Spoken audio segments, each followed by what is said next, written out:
is Davis Lenser. I'm a student here at UWSP, and today I'm not going to tell you what I'm presenting on because I want you guys to figure it out.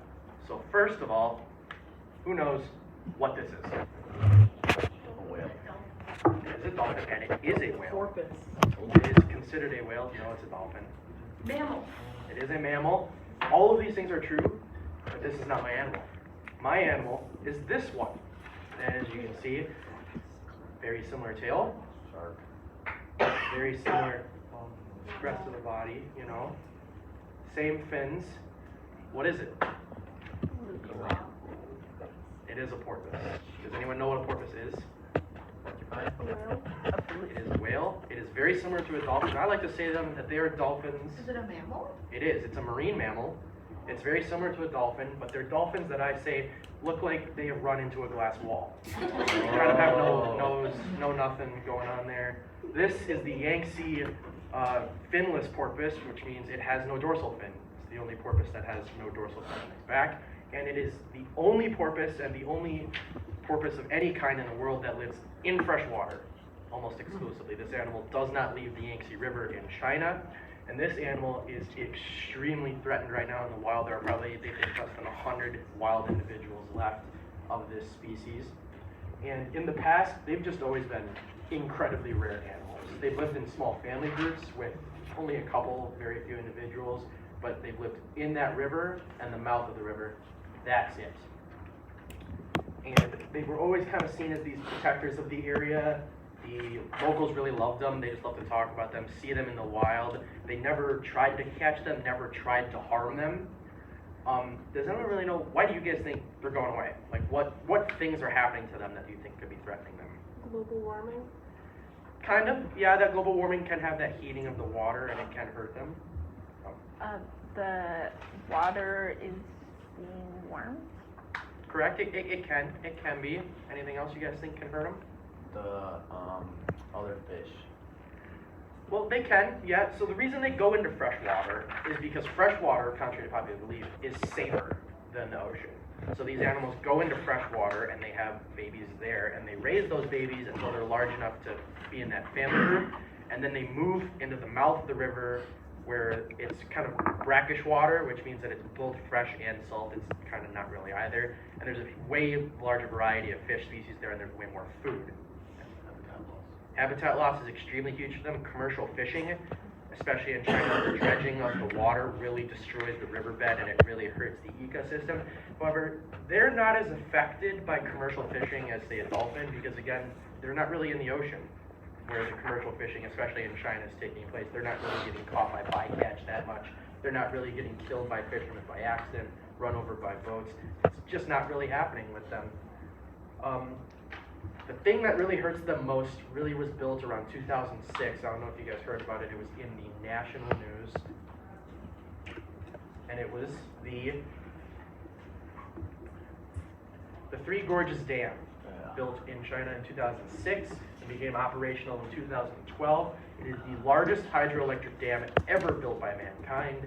And the equivalent today, if we were to build one, would be to dam the entirety of the Mississippi River. That kind of sucks. So as you can see, the porpoise is there.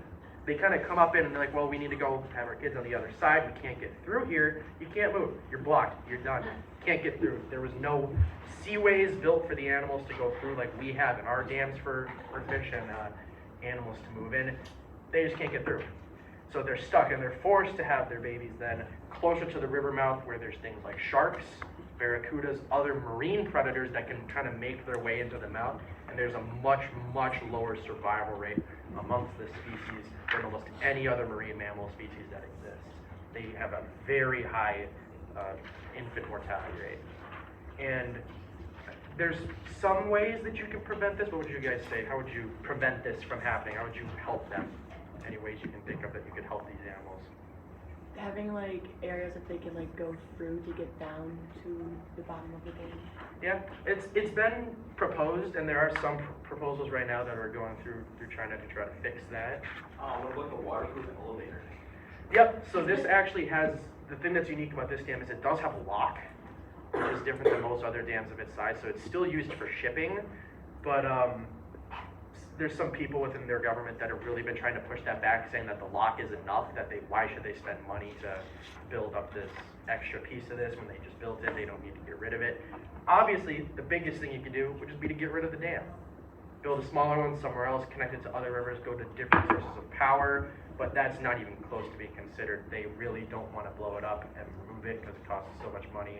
And you can tell how big it is. This is a two-way street that buses would go on. So it's clearly a very, very large and very expensive thing. And the biggest thing around this area, and another reason they're being hurt, water is used in the industry.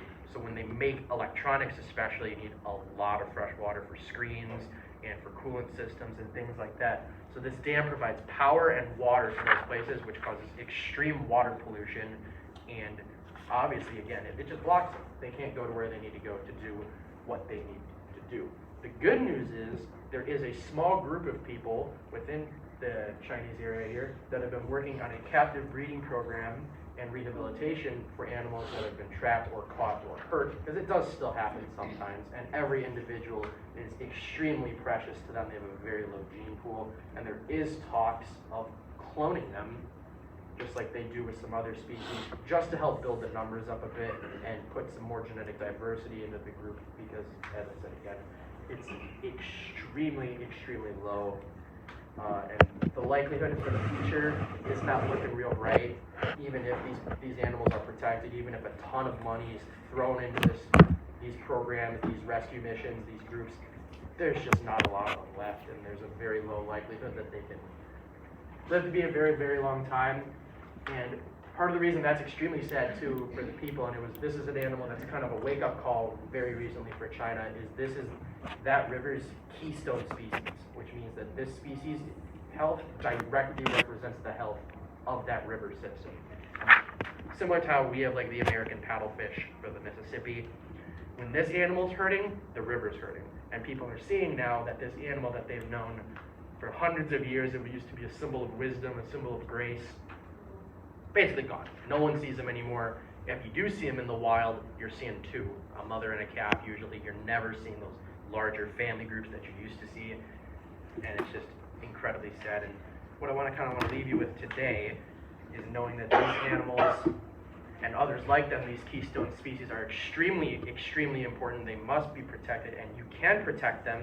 There's so many different groups you can donate to, so many different ways these animals can be protected and helped, not just here, but all across the world. Thank you very much for listening to me.